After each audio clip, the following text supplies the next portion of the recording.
Daddy Bay at ang story behind ng kaganapan ni Alden at ni Catherine sa yakapan nila sa backstage. Hanggang ngayon ay madami pa ring mga netizens na may hangover pa sa nakaraang Bench Bodywork fashion show. Madaming kaganapan nga kasi after ng show ang pinag-usapan sa social media. Na dyan ang eksena ni Alden at Catherine na nung una ay hindi nga nagpapansinan at tila ba si Alden ay pasulyap-sulyap kay Catherine Bernardo. Madaming mga netizens at Catden fanatics nga ang nag-alala at nagtataka na bakit hindi good terms ang dalawa.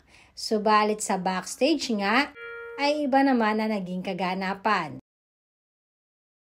Dahil isang sweet na Alden at Catherine nga ang ating nakita backstage. Na naging dahilan upang kiligin ang napakaraming Catden fanatics.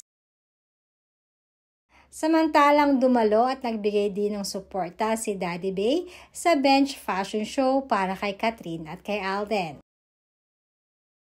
Ganun na din na spotted si Mami Min at ang sister ni Catherine na si Kay.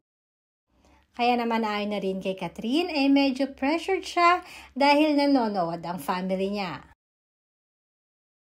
Samantalang ayon naman sa aming source ay nabanggit din di umano ni Daddy Bay na hindi totoo na not in good terms sina Alden at Catherine.